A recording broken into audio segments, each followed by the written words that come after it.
All right, and we're live. Dwayne, welcome back to the Proud Masculine Wednesday live stream. Thank you, everybody. I hope everybody's had a wonderful day today, as I did, a very productive day. And as promised, tonight, Ryan Christensen, who's making his return back on the show.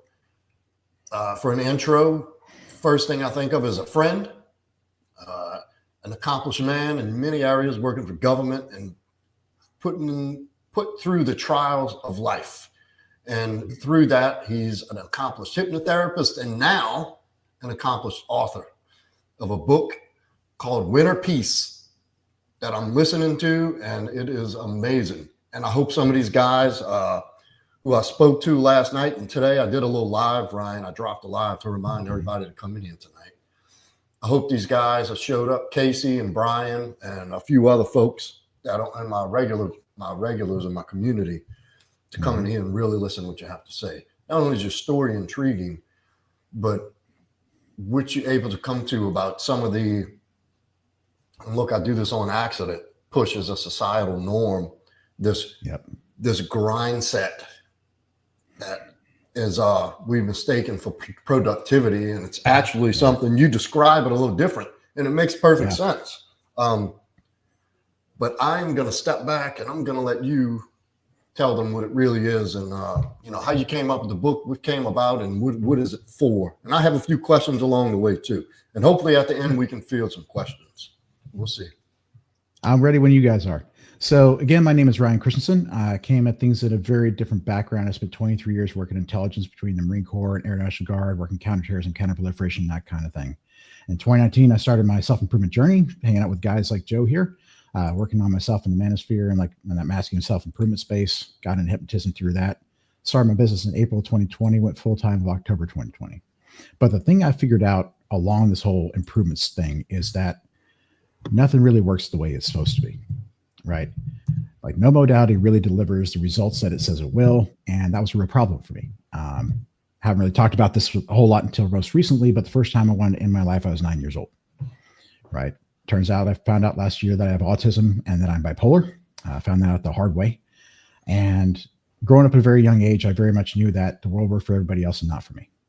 And by the time I was in my mid 40s, that was just not working anymore. I had to find a way to finally get what I needed in life, or life was just really not going to be worth living. So I basically had to reverse engineer all these different therapeutic techniques, like, CBT and therapy and coaching and freaking psychedelics and hypnosis and every other freaking thing. And along the way, I figured out that one of the biggest problems we have when we're doing self-improvement work and mental health and all that kind of stuff is like, we're taking a very left brain approach, very rational, very individual events, very individual situations. I'm trying to solve this problem, this problem, this problem, but nobody's looking at the emotional side. And the problem is that our mind is looking at the world through both lenses simultaneously at all times. It's looking at the trees and it's looking at the forest, two different perspectives simultaneously at all times. And it's not that one is right and one is wrong. They're both 100% correct at all times. And the difficulty is that emotional conclusion we've drawn about the world, and that is essentially setting the frame for everything else. So you've got these underlying ideas of like, I'm not good enough, there's something wrong with me. That's setting the frame for everything else. Right? So a lot of these individual problems we see are just, I'm not good enough, applied to individual situations. Now, when we're young, a lot of times we have absolutely no control whatsoever of our environment or our situation, right? And that's what leads us to a lot of really difficult situations, right? Can't get what we need. It's a turbulent situation. We're under a lot of emotional and psychological pressure all the time. And that leads us to one of two adaptations, right? Human beings have 5 responses to an existential threat: fight, flight, freeze, fawn, and flop. Okay. When you're talking about reality being the existential threat, fighting that don't work. That's not an option, right? You can run. If you can change your situation, you can get away from that, change your situation a bit. You can't hide. You can beg, but reality ain't listening. So the other option is fly. All right. So you got 2 situations that you can really deal with. All right. For those of us who never really found a way out, that's the cage. All right. You're stuck in relative mediocrity. Things aren't really safe to go and do. And the reason why that's true is because your mind is trying to keep you away from all those things going to trigger those major negative impressions and those beliefs about yourself. Okay. Because when you're thinking about emotions as pain, that triggers those survival mechanisms in the back of your head. Because that survival mind is actually treating your emotional state like a threat to your physical survival. which is why that stuff is so hard to engage with, why it's so painful, right? People saying, oh, well, you approach this girl and she rejects you, it's not going to kill you. It kind of feels like it will, because that's how your mind's interpreting it, because that's how that thing is wired, okay? But some of us are lucky enough to find a way out. We've got that one special talent, whether it's athletics or academics or what that happens to be, that gives us a way out of the situation we're in. That starts something called the treadmill, all right? Where you're running away from this painful past and you're chasing the carrot. Because the world's saying you're doing phenomenal. You're doing exactly the right thing. How do I become you? Right? You're doing the gym, you're making money on the line, you're making your money in your business, you're dating, you've got all this stuff. Everything from the outside looks looking in looks phenomenal. Mm-hmm. But the problem is everything you get feels great for a minute and then don't feel right anymore. Right? So now you got to chase the next thing, and then the next thing, and then the next thing. And that never ends. And the reason why is our unconscious mind judges true and false based on what we already believe. So if we have this underlying belief we grew up with, of like, we're not good enough, there's something wrong with me, it's not going to change no matter how much we accomplish in the outside, because it doesn't match. Therefore, it's false by definition. That's why it doesn't matter how much you accomplish out there, no matter how much you get, it's never enough. Because that unconscious mind still believes not good enough, still believes something wrong with me. And you got to fix that stuff from the inside out. You can't do it from the outside in. I wish you could, but it's just not the way that works. It's funny that you say that, because I said that very thing on my live stream this afternoon. I did a quick live to remind everybody to come in. Mm-hmm. And I talked about the importance of the inner work and how much you've done, how much you've overcome. God. I mean, you remember we met in 2019 and we were both just starting to chip away at this journey. Mm-hmm. And you're a totally different person. And thank you. And it's beyond anything physical. It's just something that you have a sense of, that I have a keen sense of. But I knew you back then. Yeah. Like the way you speak, the way you carry yourself. I mean, look at everything you've accomplished. Aside from the accomplishments, what I survived. And I tell people, yeah, right, you survived. And that's, look, and I don't want guys to be ashamed of that, because that's how a lot of men are living these days, in survival mode. And because, like you said, you're being told you're doing a good job, you look good, everything seems good. But inside, you're like keyed up and you want to breathe, but you can't. Yes. And so anyway, I was saying, we do have the external things that are necessary. Of course, you want to have your money right. Of course, you want to have your body right, and your health and your fashion. You want to look put together. But it's all a mask if y'all are jacked up inside. And it doesn't, and none of it feels worth a shit if it's like that. Zine, great to have you in here. But one of my great moderators, Zine, in the house. Nice. Gabriel too. Good. This is one of the guys I wanted in here, Ryan. I'm glad he came in. But glad to have you. Yeah, we're just scratching the surface. You're just getting into some of the things that we actually talk about on my live stream. I do at night, every night. And we get a lot of questions about this stuff. And people look at Rick Torres. Remember Slick Rick? Oh, yeah. No, Rick. Oh, absolutely. Yeah. Yeah. Good guy, man. Good guy. A lot of fun. Oh, yeah. I actually met him in Tampa last year. It's fucking cool as shit. Great guy. Met him up in New York a few years ago. That was a good time. Oh, no kidding. Yeah. Good time. Yeah. And so one of the questions that come up often is about this this whole thing we were kind of talking about backstage, is this grind set. Yes. And that, look, it's great to have ambition. It's great to have discipline. But I mean, where does it become unhealthy, where this grind set is really pulling you back? Like, talk about that a little bit. Yeah, sure. So number one, like, I'm an old guy at this point. I'm pushing, 49, pushing 50. So I get to say things like, back in my day, we used to have this phrase called, work smarter, not harder. So it just blows my mind that this whole idea of like, oh, you just got to grind and grind and grind. The harder you work, the better it is. And it kind of makes sense in a way, right? Because your inputs to the system are what's going to produce the results, right? And you just got to do stuff, and you got to be on that grind. You kind of got to make things happen in order to get those results. But by glorifying the effort rather than the results, you're putting the emphasis on the wrong thing, right? You get to feel good about working hard and doing all those things. Like, I made 100,000 calls today. It's like, great, awesome. What'd you get? Right. And it distracts you in a lot of ways from figuring out the problems that are keeping you back from what you actually want, right? Because you're focusing on the inputs and not the outputs. You're not looking at that whole process in between to see what's broken, right?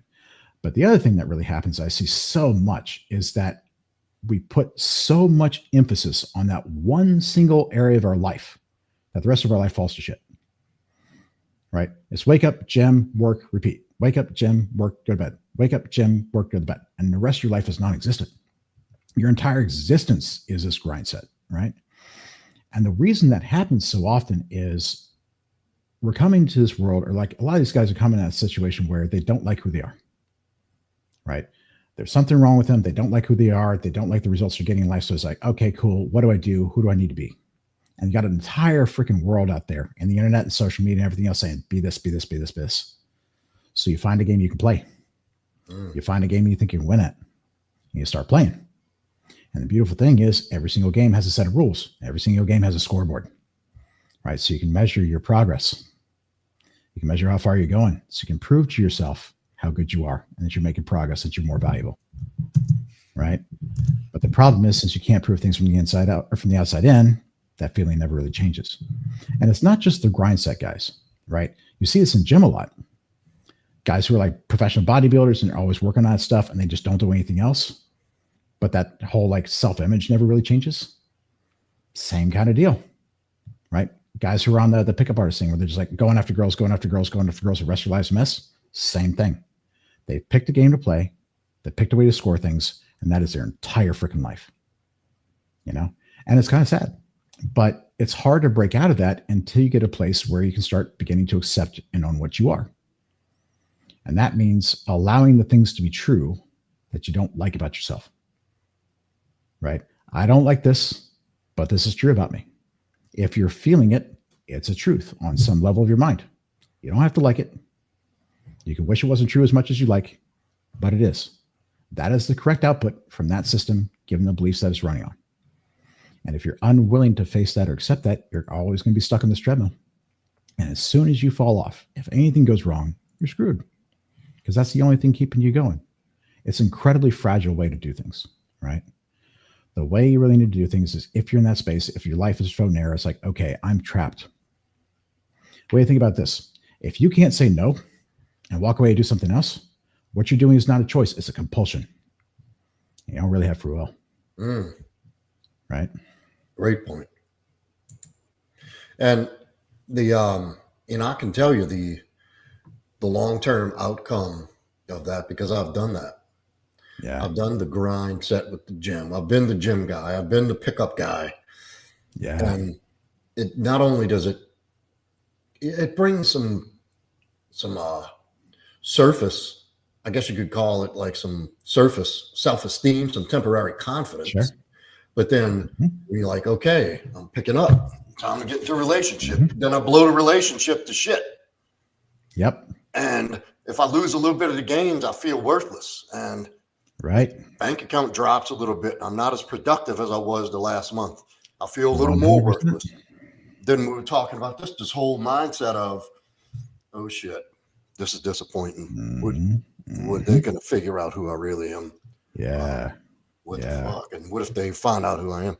And it's just this whole ugly cycle of bringing you back down to the bottom violently at that, because that's not a fun trip back down. It's not. And quite frankly, a lot of guys can't bring themselves out of that pit. You know, a lot of guys can't. There was a study I read last year. It said 18% of men in the past year have thought about ending their life. 18% in the last year, not in their lifetime, in the last year, actually thought about ending their life. Not they're in a place where like they're not good, like I just want to give up and this ain't worth it anymore. Actually considered ending it. Well, so look at the metrics. Look how you have to, look what you have to weigh yourself against. Like, I know. I don't have a Lamborghini. I don't have a mansion. I'm not selling, Forex, and I'm not doing Amazon drop shipping and making $10,000 a day. And I don't have 4% body fat every day.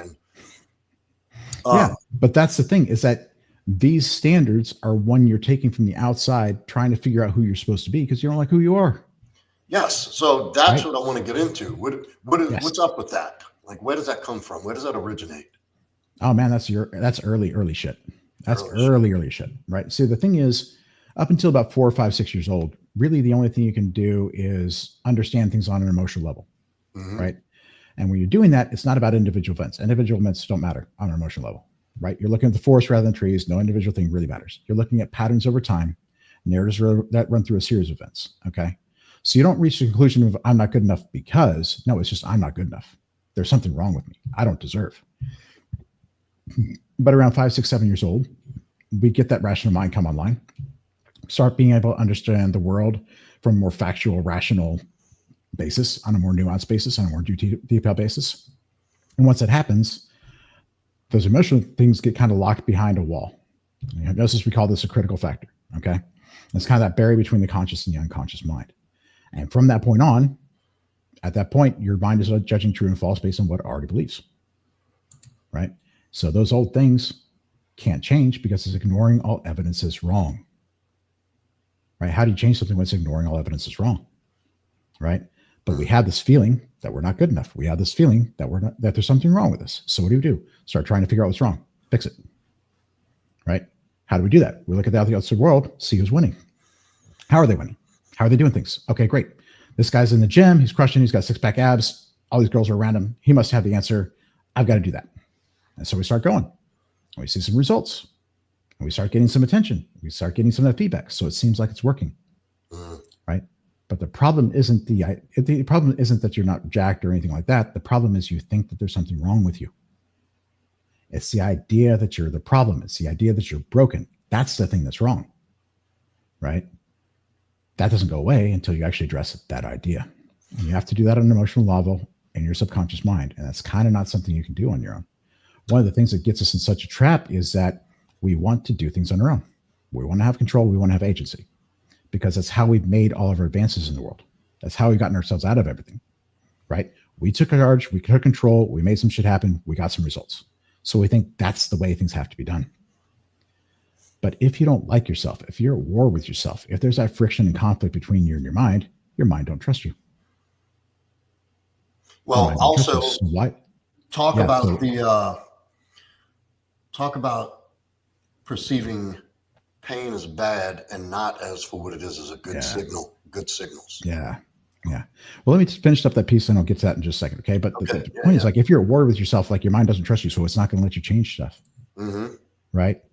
And the things you want to do, changes you want to make it to allow you stuff to do things that it thinks are dangerous or bad in some way. So it's not going to let you change it. So, and fundamentally, like these deep stuff, you can't do that on your own. You got to have somebody help you work through that stuff. You got to have somebody come in as kind of like a neutral third party. But this thing about emotional pain, man, this is what screws everybody up. This is what screws everybody up from the beginning. Like this is the core idea that's like behind all of the problems. Okay. When you're an infant, you really only have one way to get help. All you got to do is cry. But it doesn't matter what the problem is. You could be cold, you could be hungry, you could be in pain, you could be lonely, you could be bored, whatever that is. You've got one signal to get help, and everybody responds to it in one way.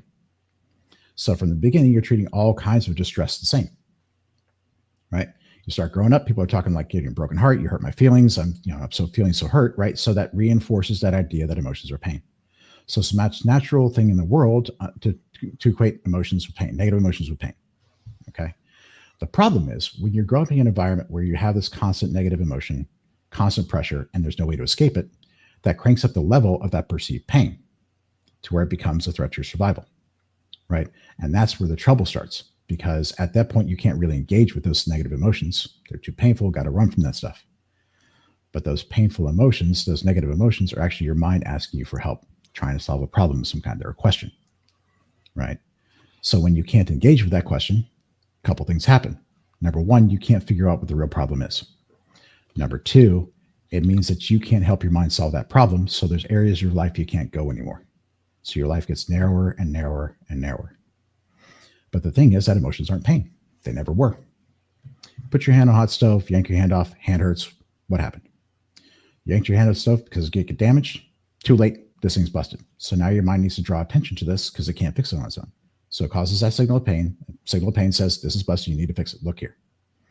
When you're interpreting emotions as pain, where do you feel them? You feel them in here. You feel them up here. Right? So this has got to be the thing that's broken. This has got to be where the problem is because that's where I feel the pain. But that physiological response you feel, that sensation you feel, is just either your body preparing to take action of some kind or it's processing something, right? If you're feeling afraid, your body's getting ready to run. That's what it's supposed to do. Feeling anxious, you're trying to hide. That's what it's supposed to be doing. If you're grieving, if you've got this massive loss, that's your body processing that loss. That's exactly what it's supposed to be doing, which means it ain't broken. There's nothing to fix. Everything's working as intended, functioning exactly as designed, which means that sensation ain't pain. It's not what that is. It's just your body preparing to do something, processing of something of some kind, right? The second piece is that mental piece, what those emotions mean. You're angry, there's something out there messing with you. You need to use force to get that away. You're afraid, something out there is a threat. You need to go away from it because you can't fight it. Got that freeze response, something out there is a potential danger. Not here yet, got to watch out for it. Welcome to anxiety, right? Can't fight, can't run, turn over, control your belly, that submission thing, surrender. Welcome to the fawn response. And if you got no options, all you can really do is curl up in a ball and take it and just endure, right? You're out of options, can't get away. That's depression, right? So every single one of those emotions is just your mind saying, I've got this kind of problem, help me freaking solve it. And when you start looking at emotions like that, now something really interesting happens. Number one, you're not interpreting them as pain. So you don't have to run from them anymore. You can be in them long enough to figure out whatever things are.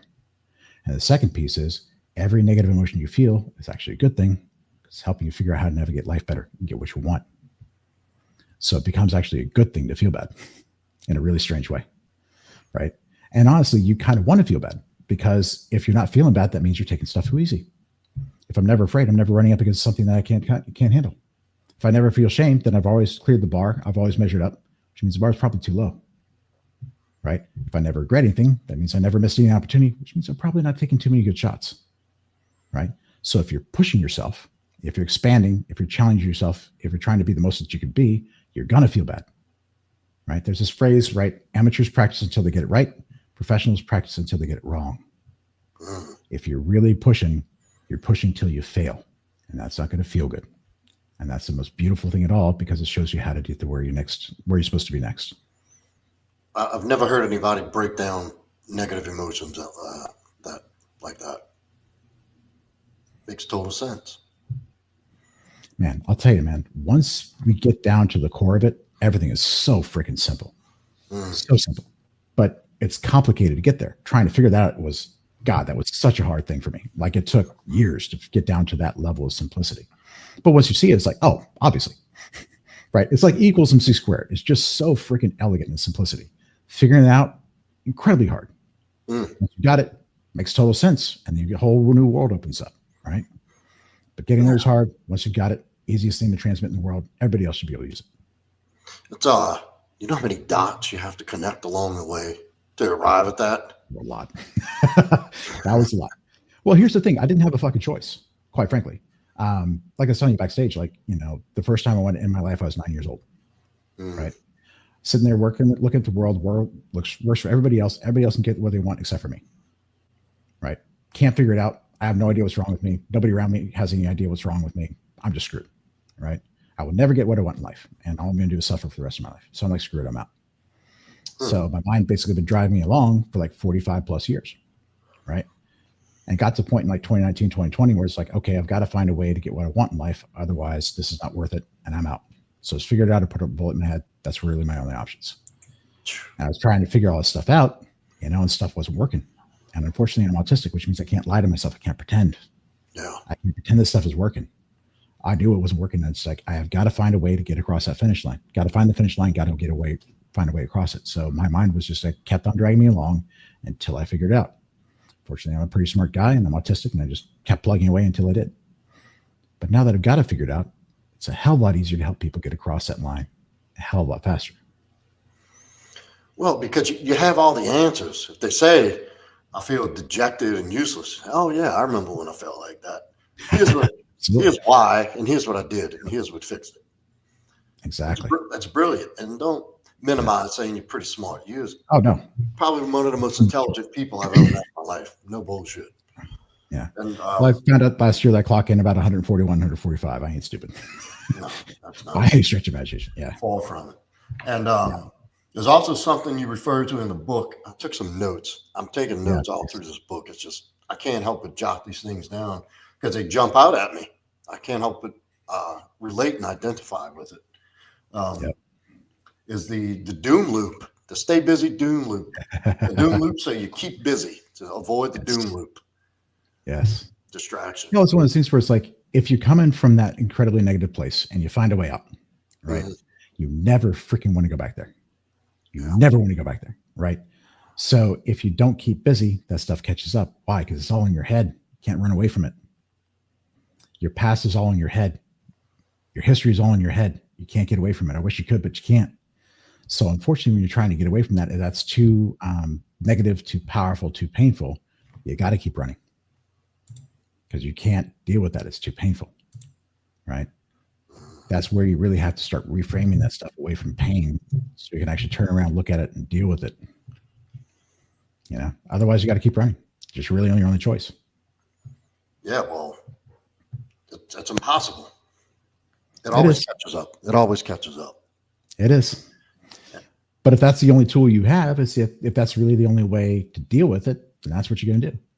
Well, the scary part is you run, you get away for a while, but every time it catches back up, it seems to be heavier. Yeah. It seems to be more intense. Like, fuck, how did I catch this again? And you got to double the efforts and double it.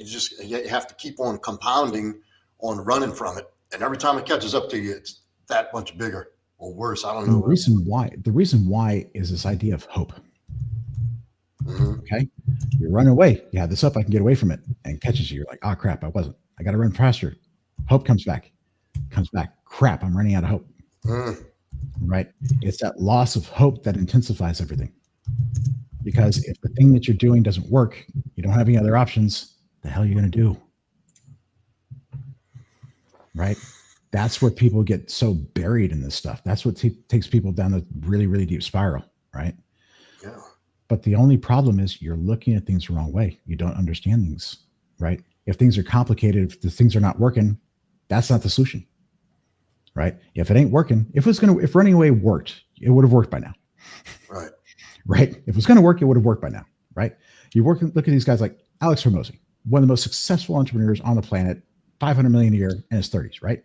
Talk about him all the time. Yeah. What's he trying to do? Create a stack of undeniable proof that he is who he says he is. But if you got one piece of undeniable proof that you are who you say you are, why do you need more than one? Why do you got to build a stack? Why does that stack have to keep on being bigger? Because that is never enough from him, right? He's at a point right now where he doesn't actually even enjoy accomplishing things. He does all this work to create a presentation, goes out there, kills it on stage, feels nothing. The only time he feels good is when he's working. Why? Because that's when he's still running. If being successful is going to cure that stuff, it would have worked for him a long freaking time ago. Yeah. Well, I mean, I wouldn't want to fall into complacency either and lying to myself, thinking, okay, this is good enough. I believe everybody should challenge themselves and 100%. Constantly do some sort of improvement. I mean, I don't think that's unhealthy. No, well, think about it this way. If you think you have to constantly improve, then you think whatever you are is not good enough yet. Right. This whole idea of like 1% better every day, great. You wake up in the morning, you're not good enough. Got to work to get 100%, 1% better. Reach the end of the day, great, you're good enough. Wake up the next morning, not good enough again. You're constantly in that loop, right? If the finish line is always moving, you never finish the race, which means you're always a loser. That's a horrible way to be, right? Well, but here's the thing. Just give me just a second. Here's the thing. There's a difference between doing that kind of thing to prove to yourself, to get better, to measure yourself, to be good enough versus for the love of the game, right? Because you want to do it, because it's fun for you, because it's challenging, because you enjoy it, because it's rewarding, because it's your purpose. When you're doing it that way, you're doing things the right way. You can do the right thing or the wrong thing. You can do it for the right reason, the wrong reason. A lot of people that are trying to chase that success, they're doing the right thing for the wrong reason. They're trying to chase success to feel good about themselves. And when you do the right thing for the wrong reason, you're going to do it the wrong way. You're going to do it to meet that underlying need, which means you're really doing the wrong thing, right? But once you fix this underlying stuff, once you get rid of the stuff, now you can do the right thing for the right reason. You can do it for the love of the game. You can do it for impact. You can do it for purpose. You can do it for mission. And the beautiful thing is when it's time to step away and take a break, you can, because you're not trapped. It's a choice that you're making. It's not a compulsion anymore. So tell me the ideal mindset, like the ideal day-to-day, like give yourself permission to take a break. You give yourself permission to enjoy. They give yourself permission to fail. I mean, talk about that a little bit because you have good insight on that. So these days I do a very specific program. I get you to one specific place. I do one thing these days. That's all I do. I get you to a place where your core belief set is that there's nothing wrong with me and there never was. There's nothing to heal and there never was. All right. Because if you're looking at yourself as a problem, that means you got to fix yourself. That means you're broken. That means you can't be valuable because broken is just not valuable. If you're looking at emotions or pain that come from all these wounds, you got to heal a bunch of stuff, which means you're broken, which means you can't be valuable. So you got to fix these two things first, right? At that point, it's possible you have value because you're not broken anymore. At which point you have to create healthy self-esteem and value, but you have to do it in a way that can't be measured or doesn't have to be measured. Because if you're measuring, the answer could always be not enough. I got 5 million. He's got 7. I got 6-pack, but he can bitch more than me, right? If you're measuring in some way, shape, or form, it's by comparison, then it can always be not enough. So the goal to me is nothing wrong with me never was. Nothing to heal never was. I'm good enough as I am to deserve whatever the hell I choose. I don't have to prove it to anybody, not even myself. Because fundamentally, it comes down to self-worth. And self-worth is just a choice. It always is, right? You pick the thing to go after. You pick the way to measure it. Those are both choices. You can come up with any answer you want. If I get to pick the thing to measure, pick a way to measure it, I can come up with the answer I want. Then they're supposed to be strong. Great. Is that deadlift? Is that bench press? Is that how long you can hold an iron cross? All right. I haven't worked out in 2 months. Great. I'm going to measure it based on strength of character. Right? Right. I can just play that game all day long. Any way I choose to measure it, I'm just coming up with an answer, which means it's just a choice. It really is. But you can't choose to be valuable until you sorted your shit out because you know there's something wrong with you, because you know you don't measure up, because you know you're hurt. Right. So eventually you get to a place where nothing wrong with me, nothing to heal. And at that point, you can accept and integrate all those parts of yourself you didn't like because you realize they were there for a purpose. You realize you made those mistakes because you're doing the best you could at the time. And once you start rejecting all those parts of yourself, you just get to be you. You don't have to pretend anymore. You don't have to be anyone else. You don't have to figure out who else you're supposed to be. You don't have to figure out how to prove anything. You just get to be you and your authentic expression to the fullest extent. And at that point, you're fucking bulletproof. You just made me breathe a sigh of relief saying that. Yeah. Right? Wouldn't it be amazing? Would you just fucking stop trying to be somebody else? Yeah. And it's and it's somebody else that's like, what? Somebody fucking tell me what? Please have an answer for me. And nobody can answer that question. That makes me, wow, that's amazing. That's a mind blower there. But here's the thing. If that's your core belief set, nothing wrong with me, nothing to heal, good enough, don't have to prove it. What the fuck can happen in the outside world that's going to mess with that? Nothing. Your world can go to complete shit and you're fine. And like, I'm kind of living proof of that, right? Last year, I found out that I had bipolar disorder. I found out the hard way. I had an acute manic episode, psychotic break. All right. So over the course of about 7-8 days, I lost my mind. Got arrested, thrown in jail for a couple of days, got charged with 3 misdemeanors and felony assault of a police officer. Spent about a year trying to get myself out from underneath that. Spent about 15 months getting the medication right to get myself stable and get my mind right, which means I wasn't able to work for over a year. There were days, there were weeks where I couldn't get out of bed before 2 o'clock in the afternoon. One medication made me think about ending my life multiple times a day for about 2 weeks. That was fun. One of them made so that I couldn't actually read the highway signs driving that. It actually made me nearsighted of all things. So like I lost over 75-80% of my resume in my business. And when you're self-employed, that ain't good. Because you don't have unemployment insurance or anything like that to help you. Yeah, my girlfriend left me right before then. That's the kind of stuff. If you put all that together, you talk about being zeroed out. That's pretty much it. Yes. And I was okay. It didn't change how I felt about myself. It was just stuff I was going through, stuff I need to deal with. It's amazing. Right. And when you're taking it from that sense of like, there's nothing wrong with me, I'm just sorting some shit out. That doesn't have any impact on my worth. It's not a reflection of who I am. It's just stuff I need to fix, stuff I need to deal with. It's challenges I'm overcoming. When you're looking at that things through that lens, the hell can touch you? Can't be touched. Nope. I think it would only open the door and create more space to actually do more fulfilling things, truly fulfilling. Yes. Well, I'll tell you, a couple of years ago, I was thinking about like, okay, I need to grow myself a 7-figure business, right? Mm-hmm. Charging a good amount of money. So I need like 15, 16 clients a month. I'm over $1 million a year in revenue. Could do that on my own. Wouldn't even be working full time. These days, my mission is very different.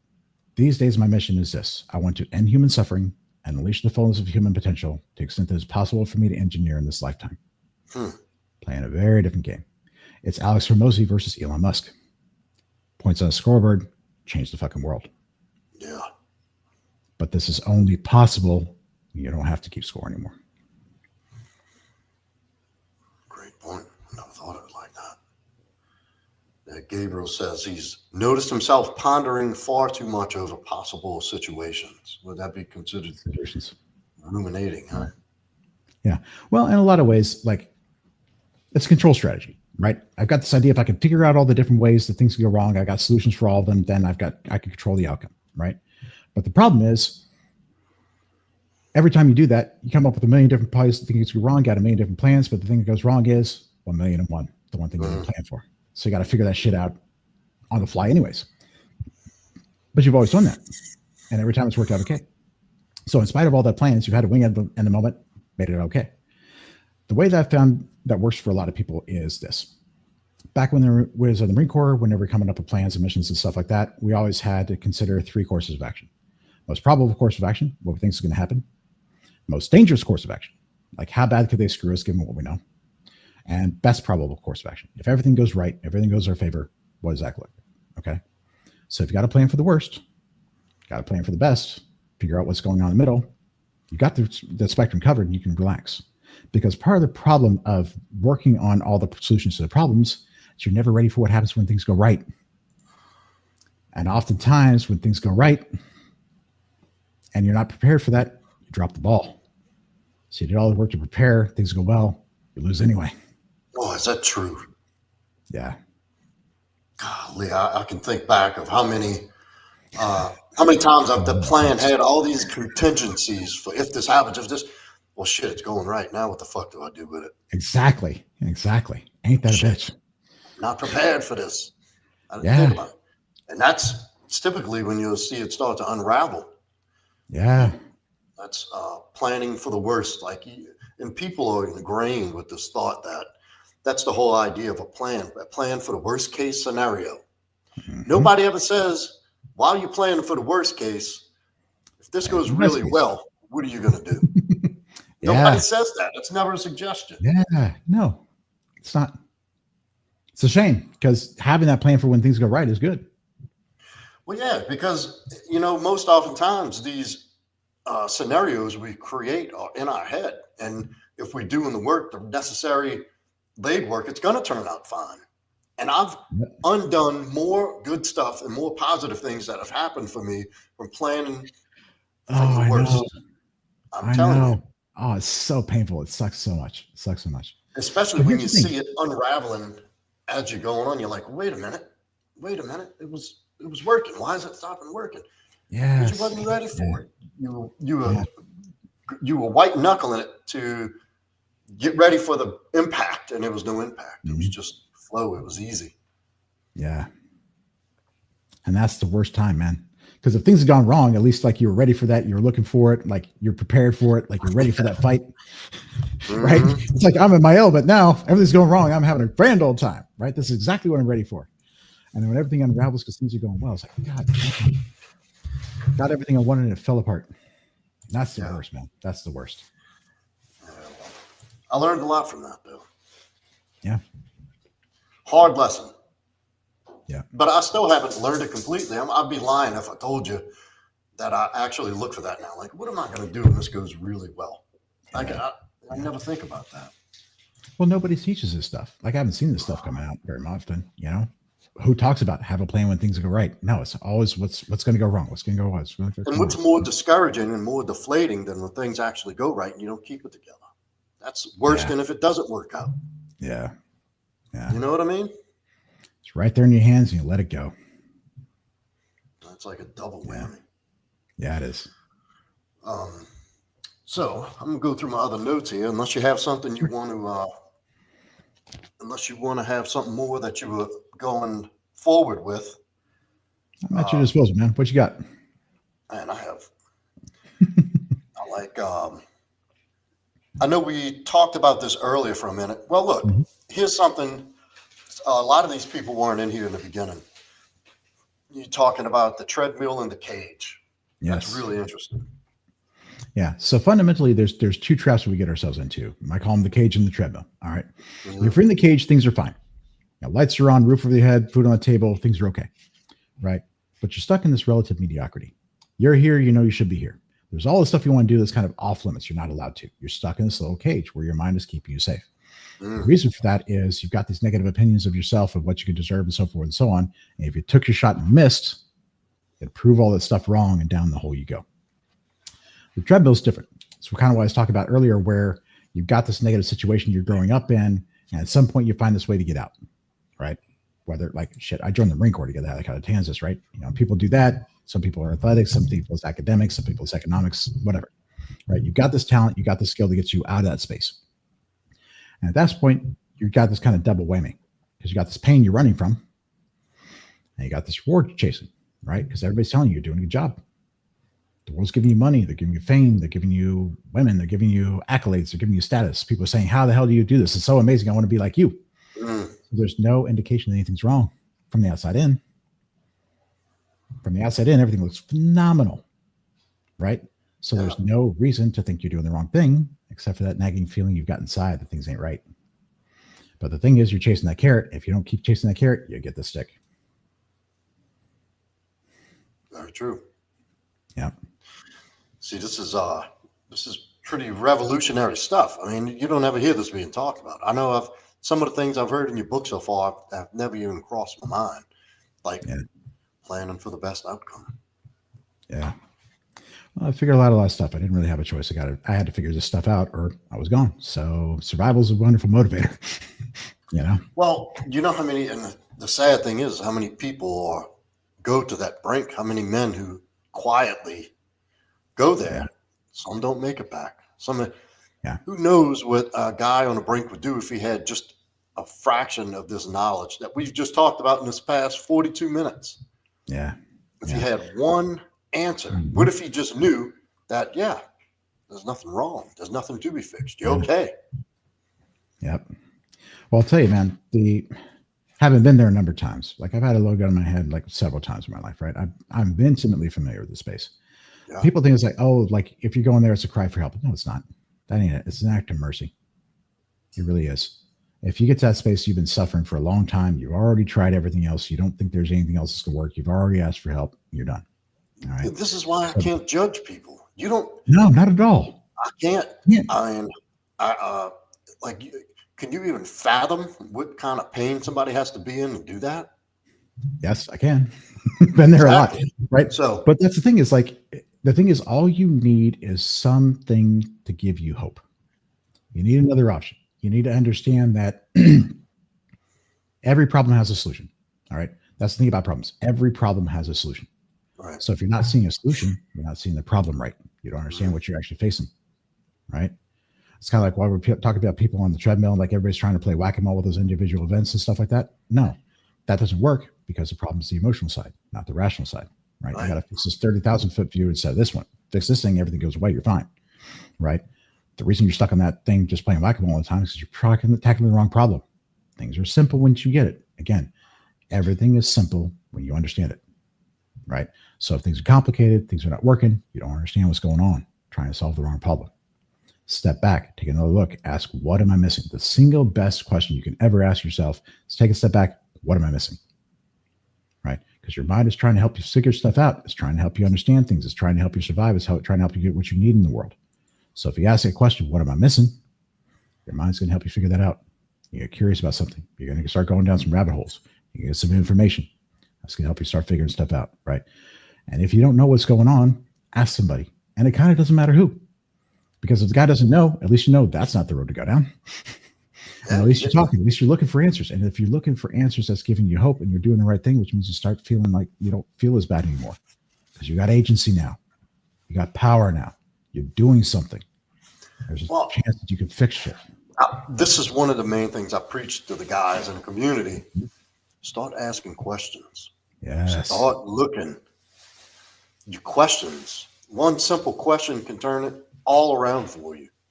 Yeah. And if anything, it brings up that, well, that's not it. Yes. And that's useful. That's People very think they get the useful. wrong answer. That people think they got the wrong answer. Oh, that sucks. No, no, no. That's useful That's because you know which direction not to go. Right? They had that old quote about like Benjamin Franklin, right? Where it's like he tried like 1,000 different times to make a light bulb. People making fun of him. It's like, oh, you failed so many times. It's like, no, you don't understand. I found 1,000 ways not to do that. Don't work. yeah. All I got to find is one way that does. So, right? like, say we have a guy, Sure. hypothetical, who's on the brink, who's fallen down in the spiral, and if you had an opportunity to give him, like, his life has fallen apart, he don't even know who he is. He's lost his sense of self. His identity is shattered. He doesn't fit in. Doesn't feel like he fits in. He's lost all hope. What is something you would tell that guy immediately to help shift his mindset? Like, what is something you would tell him? Here's what you need to look for. Here's what you got to do. Anything, or would you what kind of encouragement would you offer? This is going to sound very paradoxical, okay? What I would say is, if you're in the hole, you're on the right path, because pain points the way. Okay. Yes. Last time I was really in the hole like that was Valentine's Day 2022, right? And I went in the hole deep, right? And so like for 3-4 hours, I was just like fucking sobbing and heaving and grieving and just like angry and everything, right? And so I just sat there and I just rolled with it. Just let it go ahead and do its thing. At the end of it, triple scotch on the rocks, double dose of NyQuil, go the fuck to bed. Right? Just knock myself out. But the key was, in the morning when I woke up, I grabbed a piece of paper, pen, and just wrote down every freaking thing that I was thinking. Everything that was coming up, right? Because that's my problem set. Those are things I need to fix, right? These are the things that my mind was showing me were trapping me in that place. Great. Now I got a set of problems to tackle. That I know how to do. This is the problem. Great. Who do I need to talk to? Where do I need to go? Where do I need to start looking up? Next one. And so talk about negative emotions being a very positive thing, being a good thing. No, that showed me some stuff. It was seriously heavy stuff that I hadn't even seen before. And unlocking that and fixing that really set me on the path to do some really cool stuff. And I wouldn't have seen it if I hadn't been in that hole. Look, pain is our greatest teacher. Yes. It really is. I'm a big believer and a true proponent of that philosophy. My fear is that people don't realize that pain's temporary. It's not going to last forever. Now you can wallow in it as long as you want, but it's as simple as and that's when you talk about the simplicity. Like, it is as simple as one question that can change the course of everything in that moment. Yeah. Because guess what? If you're in that hole, fucking reach out to somebody. It doesn't matter who. Just get somebody on the line. Just talk to somebody. It doesn't freaking matter. You know, I tossed up a flare. I ended up talking to one of the guys in the community for a while, and like just getting that grounding, getting somebody else to say that they give a shit for just a minute means that you're worth it in some way, because they wouldn't have taken the time otherwise, right? Reaching out to anybody. It doesn't fucking matter who. Call the suicide prevention line. It doesn't freaking matter, right? Just get a freaking lifeline, get some anchoring. That's all you're going to need to help you get through that moment. Once you're through that moment, then it's time to get to work. So moving forward, say somebody's not in that great of pain. They're just a little stuck and they're a little confused and they're kind of at a standstill. Things aren't horrible for them, but just kind of dull and empty, uncertain, like the stuck thing. Yep. What would you say about that? Again, that's a beautiful place to be. It really is. Because number one, things aren't so bad. You got to worry about like everything falling apart. That's a good thing. You're coming at it from this place of stability. And that's kind of nice, right? The second thing is, you're stuck for a reason. You start questioning things for a reason, because you're not actually doing what you're supposed to be doing. You're pretending to be something else. You're walking down the path that ain't yours, right? And that's very, very useful information, right? And that's the kind of point where you need to really start digging into yourself and trying to figure out, okay, why am I trying to be something other than myself? What are parts of myself do I not like? What can I not accept? What do I not want to be true? Because those are going to show you the things you got to work on. The rewards you want, like the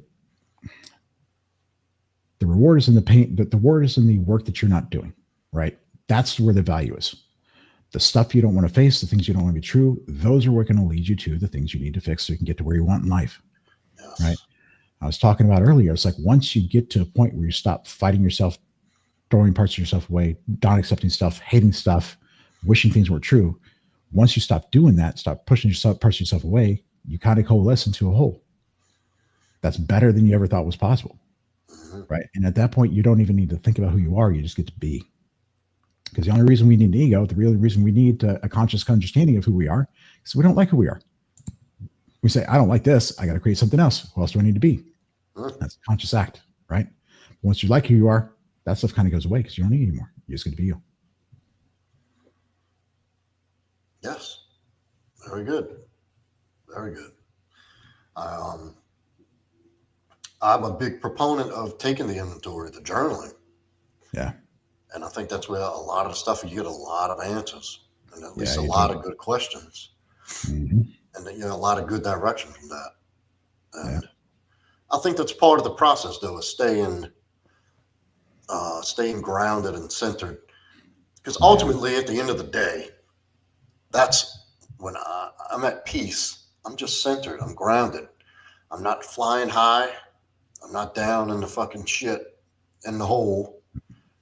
Like, I'm centered. Whatever comes my way, it belongs to me now, and it's just time to figure the way through it and make it work.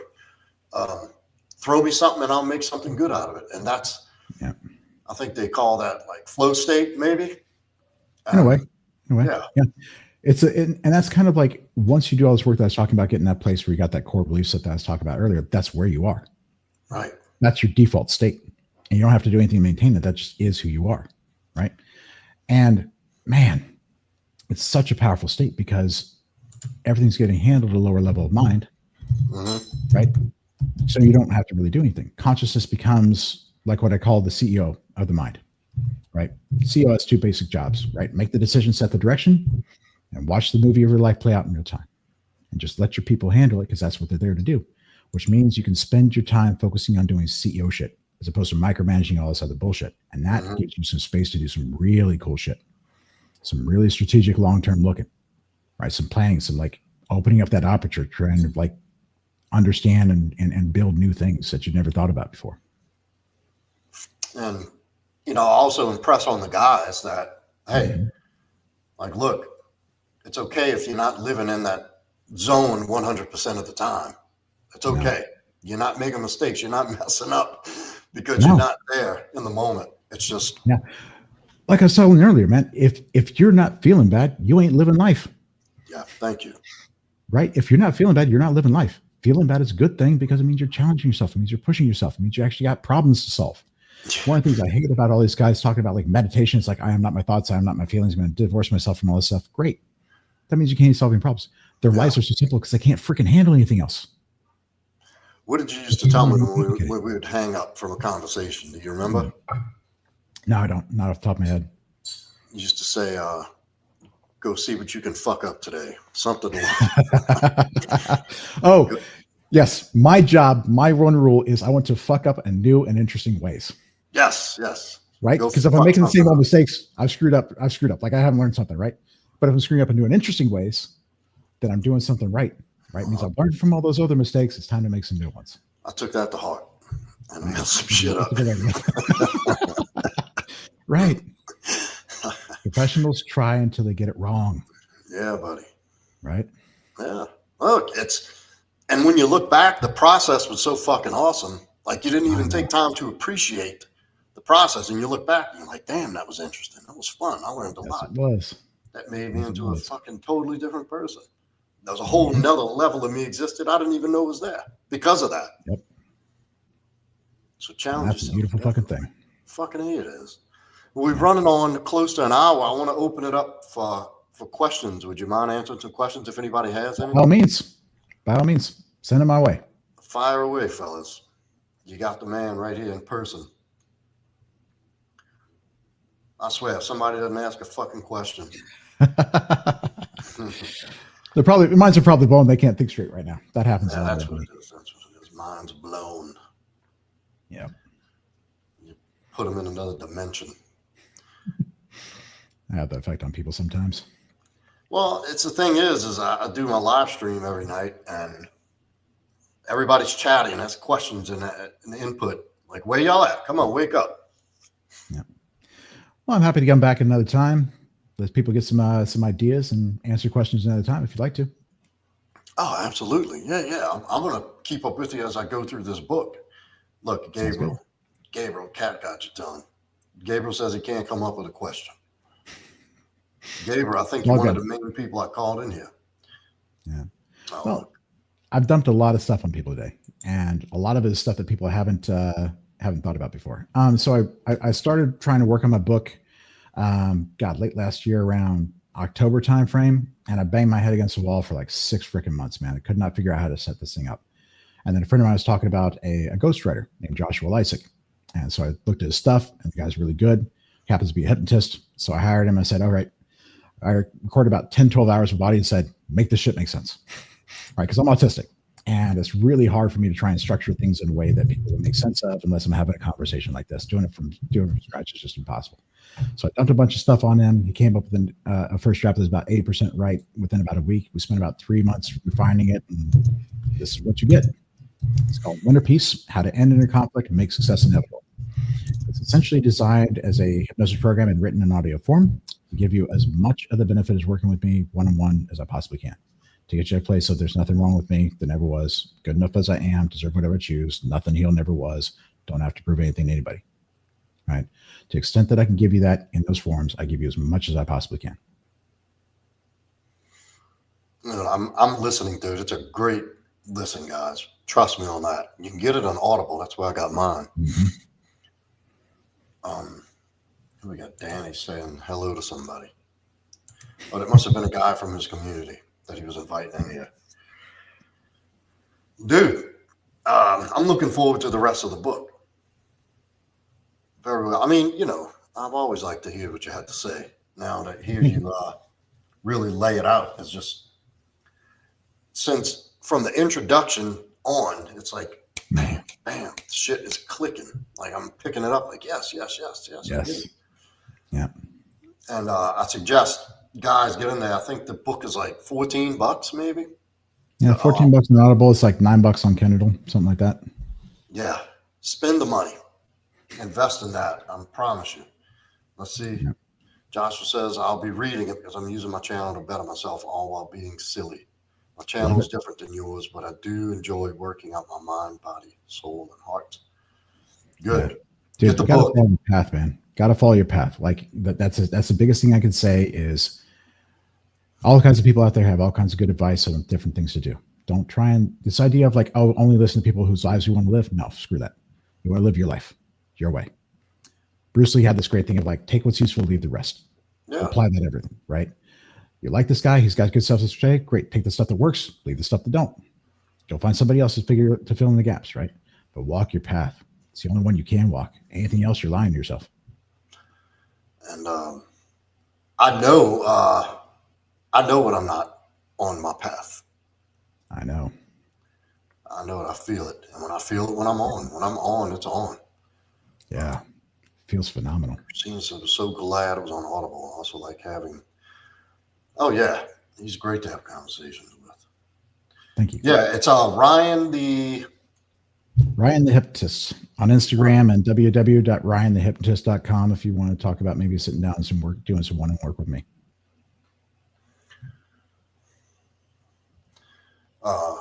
Honestly, I don't know how to link it on here. I don't know how to take it from Instagram and put it in the chat. Well, your stuff is already in my description. Yep. So guys, go in there and you can follow him on Instagram. And obviously, I'm going to have the editor drop the link for his book in there for Audible. Mm-hmm. Trust me, it's a 3-hour read, a 3-hour listen. From the word go, it's captivating. Believe me, you can hear a lot of stuff that hits you right away. Yes, of course. I say that sincerely. And of course, thank you again for coming in, dude. It's always a pleasure.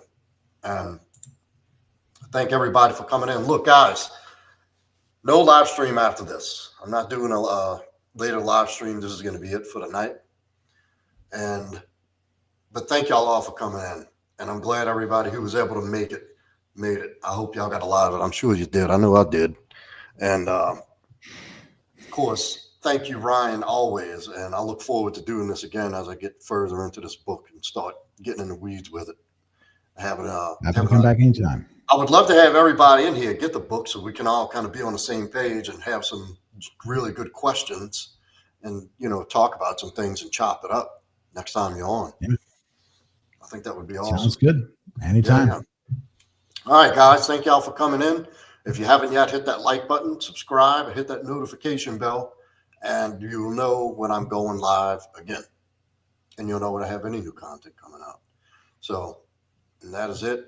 I'll see y'all tomorrow night on live. But thank you again. Take care, guys. Later.